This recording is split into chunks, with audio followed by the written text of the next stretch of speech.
franchise quarterbacks coming up in this NFL draft. Look, first off, CC, they do this every single season, and it drives me insane.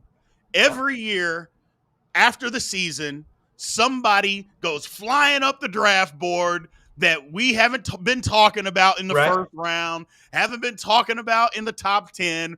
All of a sudden, somehow the tape that we've watched all year long is different after the draft. Somehow that they doctor up that tape, that game film, and now it's a different thing that we see after the draft. Somehow those guys get better and some of these other guys get worse. I don't know how every year we see it. And this year, J.J. McCarthy somehow has risen up and is all of a sudden this great quarterback that not a soul on earth actually saw while he was playing football. Now, all of a sudden, top 10, top 5. Unbelievable. They got to have their narratives to shake up the draft. But like my favorite phrase from the time we were in Manhattan, Kansas, Big B, was one of our teammates says, "I don't care what the film says." It didn't happen. And I'm like, man, the film pretty much captured exactly what it is. But that's what the draft always does every year. They try to get us to believe the film isn't the film. And the guy fumbled and it hit him in the face mask. And he said it didn't when we saw it on film. For those of you guys that want to go back to 1998. But I digress. So my favorite phrase. But no, absolutely. I saw nothing from J.J. McCarthy that says he's a franchise quarterback. I saw nothing that says he's a winner, that he's clutch. I don't see anything in his stats or measurements that have noticeably changed in the last 6 months. So I don't know. And that's not the only one. There's a lot of guys. And I think they're just trying to, because the quarterback play was absolute garbage last year, I think they're just trying to get us excited. Right? They're trying to tell us that there's a CJ Stroud out there, just in the wait, and there's not. These guys, 3 out of 4 of them, I think, are going to be hot garbage, of a Baker Mayfield level pretty quickly. Well, here's the thing. At least CJ Stroud, it was a debate on whether he was going to be drafted number 1 or not. There was no CJ Stroud coming from the boondocks, and all of a sudden here he is, as a surprise draft pick. It was a debate over him and Bryce Young. Now we've got, well, first off, let's just go down the list. We've got Caleb Williams. Everybody is mad about Caleb Williams because he paints his fingernails and he wore a dress to take a picture in. If he can decipher information quickly and throw the ball where it needs to be thrown, I don't care what he does. I don't care about any of that stuff. I just want him to lead my football team and get the ball to where it needs to go. I could care less if his fingernails are painted or if he even has fingernails. I literally don't care. I'm going to go one sentence apiece for these guys for you, so you got the time because I know this is your arena. Caleb Williams, does he have that dog? He doesn't. Yeah. He's not. I don't think he does. I don't think he Why? does. I think nothing he showed. He's one of those guys that's great when he's ahead. We've all played with that guy. He's in the huddle. He's first in. He's yelling and screaming when they're ahead. But the minute you get behind, he hangs his head. He checks himself out of the game. He fakes an injury. I'm not saying he's done any of that, but he doesn't look like he's got it. He doesn't pass the most basic eye test of does he have that dog. Well, I mean, hold on a second. I mean, the eye test would be, can he throw the football straight all over the field? That's number 1. Yes, he can do that. Number 2, does he decipher information quickly? Yes, he does that. What else are you looking out of your now? You want him to be a leader. Well, okay, fine. Would be the only question that I have is, can he be a leader? But you haven't heard anybody come out and say, oh man, this guy, he's a dick. You haven't heard anybody come out and say that. I mean, and if what are we looking for? If they did say he was a dick, I think he might have that dog in him. They said, you know what? Caleb went in the locker room. He was fired up. No, their question is leadership skills because he seems to only lead when things are going well. Leadership is, I mean, I need the old George Washington on the front of the boat with the periscope. It wasn't a periscope, but you get my point. No, it was not. And it was George Washington, not Jordan. George Washington. Yeah, sorry if I didn't say that. But yeah, that's a leader. I need you to lead me into battle, not just riding high when we're winning. Everybody can be on horseback when we're winning. What about the cavalry coming when we're losing? I don't think he has that dog. We'll be on here 5 years from now saying, where was he? I'm calling it. I don't know. I mean, I get what you're saying, But the guy cried after a game that he lost that he was trying to win. Some people look at that as a bad thing. I'm like, we've seen grown men cry on a football field. We see it all the time. Yeah. Now all of a sudden he cares too much. Well, he cried to his mother. Well, okay, his mother was standing there and he was upset. What are you supposed to do? I mean, it happens all the time. I don't fault anybody for that. It is what it is. That your grown men cry. Okay, it happens. It happens. That means he cared. That's all that it means. He cared. I think he's got a little dog in him. I don't think he's been in a situation, CC, where he's had to show that because his team just wasn't any good. So I don't think he's really been in a situation where it's, okay, let's fight and go win the game. Because anytime he did that, his defense gave up the lead, and there was nothing that he could do to stop that. So the first time you want that dog to come out, the first time that dog comes out of the house and starts barking, it's going to be in the NFL. I mean, but if you've not been in the situation, like for instance, this year against Utah, he led his team back, took the lead with 30 seconds to go. His defense gave up the game. What's he supposed to do about that? You lost me at Utah. I mean, what I'm hearing is, what I'm trying to ask Big B is, when the moment isn't going his way, is he standing up barking? And I'm not saying crying to his mom is a bad thing, but we've all been pretty passionate about losing a ball game. But I just never saw that I'm going to leave it all out here, that I care about everybody else. I don't think he has it, you know? I don't know. We'll see. I like him. Yeah. And I don't like Darren's comment, though. Yeah, I like that one. Greater than scaling a wall to crawl in your mother's arm to cry on national TV. I don't think he cared if he was on national TV. I just thought he lost the game. His mother was there. He needed some comfort. End of story. He ain't in the pros yet. You know, he's 20 years old. It happens. Move on. We got to move on with him. But I like Caleb. Next quarterback, I believe. Now, this is where a lot of people differ. I think Drake May is the next best quarterback. The reason that I believe that, and I'll just go to the third quarterback, because I think Jaden Daniels is going to be a bust. I think Jaden Daniels is going to be an absolute bust. I think Drake May can play some football. He wasn't on the greatest team at North Carolina. He wasn't. They weren't great. But I think he can play some football. So, and I think, if I'm not mistaken, me and you might be in agreement on Jaden Daniels that he's not going to be able to play some football. No, on the Drake May, man, he's big. He's physical. He's a prototype. I think he's going to be better than they think he is. I don't know, franchise quarterback or, eventual Super Bowl champ, whatever. That may be a little much. But on Jaden, great athlete, doesn't translate always. And I think he's going to be one of those guys that doesn't. And I know the minute you come for the athletic quarterback, they think you're driving some narrative. And I'm not driving that narrative. I'm saying I don't think he translates well. And I didn't play the quarterback spot before everybody jumps all over me on YouTube. You don't have to, though, Chris. But I don't think it translates. And so he's going to be a great athlete. He's going to be a Tyrod Taylor. There's a million of those guys that are backups on teams for 20 years. He'll be my age and still playing in the league. But I don't know. Something's got to change with the way he delivers the ball. I understand. We can count the rotations. We can look at the velocity. But the way you stand up and deliver it, when these guys are getting paid $40 million to get open and get some separation, I don't know. It doesn't have the pop I want to see. Well, there it is. Here's the thing, and I'll put this poll up as we're talking about this here. Which quarterback is most likely to bust? No Diddy. Gee, many Christmas, no Diddy. Hella pause. What are you talking about? J.J. McCarthy and Drake May both tied. Michael Penix and Jaden Daniels. Jaden Daniels got none, and both of us think he's going to be. Look. So let's talk about Michael Penix. How's Michael Penix going to bust when nobody has him when nobody has him in the top 5, right? Yeah, that's the thing. It depends on where a guy gets drafted. Because if you get drafted at the end of the first round or in the second round, are we really thinking that you are an NFL bust? I don't think that qualifies. I think a bust has got to be a top 10 pick. That guys think you're going to be great. And if you're in the top 10, and for instance, Josh Rosen would be a perfect example. He fell. People thought he was going to be the number 1 draft pick. He fell all the way to 10 to the Cardinals. He was horrific.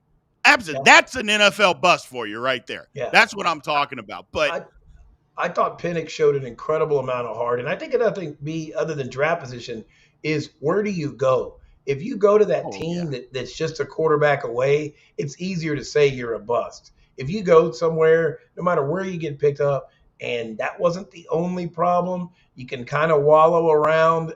It's harder to label that. But we got a comment here that I don't want anybody laughing while we're losing. That was another Caleb Williams knock when I said he didn't have that dog. So good reference, pops. But yeah, no, I think Penix is my better than we thought he was going to be. Definitely over JJ McCarthy and over Jaden is I'd take Penix because I think he's strong. I think he's got that dog. He may not have as many years left because he's 24, graduating college, but I'll take Penix. I like Penix. I'm not sold that he's going to be a great quarterback. I think he can be serviceable, but I think we get spoiled with people like Patrick Mahomes, thinking that everybody has to be him, and if you're not him, Right. you're not any good. I think you can be a serviceable quarterback for a decade in this league. That means to me, if you play a decade, that means you were very good. People can Yep. get on Dak Prescott all they want. Dak Prescott, while he doesn't win in the playoffs, but there's probably 20 teams in the league at a minimum 20 that would take him to be their quarterback right this very second, and he was a 4th round pick. So it's not always where you get drafted or the number that you get drafted. It's just like you said, it's what franchise, because that's another knock on Caleb Williams. When's Chicago last time drafted a quarterback that was any good? Right. I mean, never would be the answer. That they've drafted a quarterback, developed him, and he stayed there a decade and he was good. That's never happened. So No. it's going to be tough. That organization seems to be snake bit, but we'll see. Yeah. No, and I tell you what, the big key for Michael Penix is if they get him some shoulder pads that fit, watch out. He's done all this with some shoulder pads that are riding high. Guy's pads are up to his ears. I was blown away that they never found something that fit. Nobody has traps like that. So if he gets him an equipment manager, gets him a Scotty and gets his pads right, look out. Penix's arm talent's going to go through the roof. It is wild that in the NFL, it seems like quarterbacks, their shoulder pads aren't that big. In college, those things are like mountains. It's absolutely unbelievable. Yeah. I mean, shout out to the equipment manager for being able to stick the landing on those. Those were like the backup kicker's pads. And it's like, you look all right. Yeah. They're a little bit too big. I get it. I like Penix. JJ McCarthy, I'm 100% out on. We haven't seen anything. Like I said, nothing that we have seen has changed. His coach trusted him so much that in the second half of a football game, in a tightly contested football game, Right. They allowed him to throw 0 passes. Yeah. Not 5, not 10, 0 against Penn State in the second half. That is how much their coach said, hey, we love this guy. He's a great quarterback. And I don't want to hear about the nonsense about, we were just running the ball. We want to be successful. Yeah, they weren't being that successful running against Penn State. No. Penn State just couldn't score. I go, but to throw no passes, CC, right. 0? And this is supposed to be my franchise quarterback. Get out of here. I don't want to hear it. You know where he's a good fit? Where's that? New England.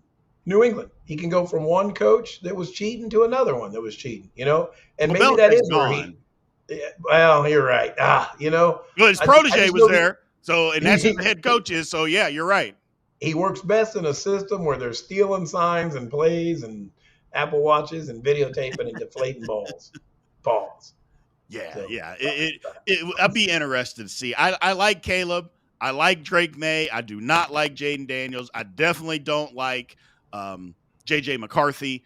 Michael Penix, I'm iffy on. And then the last one, Bo Nix, I'm like, yeah, you can miss me with Bo Nix. I don't. Bo Nix, we saw him against about as good a competition in college that you're going to see besides the NFL. He played in the SEC for 3 years, and he was terrible. He was absolutely terrible. So then he goes out to an Oregon offense where they played 0 defense out in the Pac-12, and then he played pretty good. I go, but we saw what we needed to see out of him when he was playing against real good competition. As far as on the defensive side, and he just doesn't have it. I don't want to hear about how much better he got. We saw what he looked like, and he was terrible. You ever had that deal where that somebody keeps pushing on you that you don't want to take because they're too pushy about it. Hey, just Yes. trade me this. And you're like, something feels off. I feel that way about McCarthy and about Bo Nix. It's like people are too hot on him and I'm missing it. So I'm out. Yeah. I'm old enough to just pass. Maybe I was wrong, but everything that glitters isn't gold. But you seem too excited to say to trade me this $5 bill for this $1 bill. I have a feeling it's fraudulent. So Right. no, people are way too high. That's a narrative they started late. I'm Right. out on that. Well, you're right. I think when you were hitting on something at the very beginning, when you said quarterback play's been so bad, and that's why we're begging for it. This comment right here by Buddy Claiborne kind of explains exactly what you're talking about. Joe Milton, as a late round flyer, could develop well behind a Kirk Cousins type. Now, for you that don't know who Joe Milton is, let me explain. The man, first of all, the guy can throw the ball 100 yards. He's got that kind of arm. He can throw it 100 yards. However, he lost 2 jobs in college, one at Michigan and one at Tennessee, because while he can throw the ball 100 yards, he can't complete a 5-yard slant because he's one of the most inaccurate passers maybe in the history of college football. This is the type of stuff that take a late round flyer on this guy. Why? He can't complete football passes. He doesn't belong as he needs to be a tight end. He can't play quarterback in the NFL. But these are the guys, CC, that we're throwing out there. And look, somebody takes a late round flyer. You know how that football works. A couple guys will get hurt. Give it week 12. He'll be the starter out there going 6 for 22 for 11 yards. It's absolutely incredible. Well, one of the things is, I don't know where, and maybe it's just the instant gratification society we live in, where poor quarterback play, everybody's trying to get lucky in the draft. There's no quarterback development. We wrote off like 15 quarterbacks last year. Wrote them off.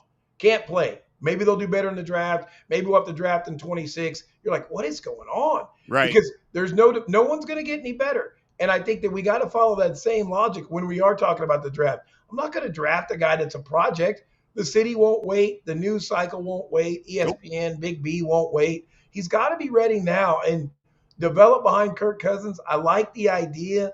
And in a traditional system, buddy, I don't hate it, but we're not going to give him that chance. That's just not what we do. I thought we wrote off everybody in Atlanta a little bit early.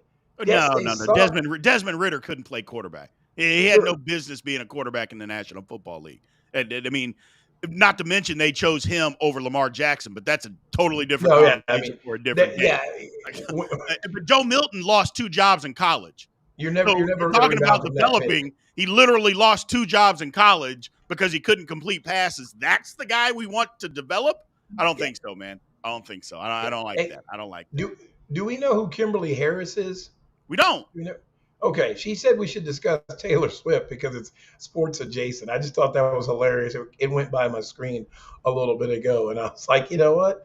If she wants to move on from quarterbacks being drafted, I get it. But I haven't made it through the Taylor Swift albums, Kimberly. So as soon as I do, people have been sending me some songs. I will let you know.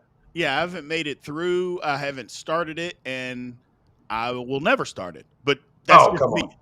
I'm not a Taylor Swift guy. I'm not. She got a couple of songs out there. I think it's more fatigue that I've heard them so much somewhere that I know the song, but I'm just not a Taylor Swift fan. I'm just not. I don't hate her.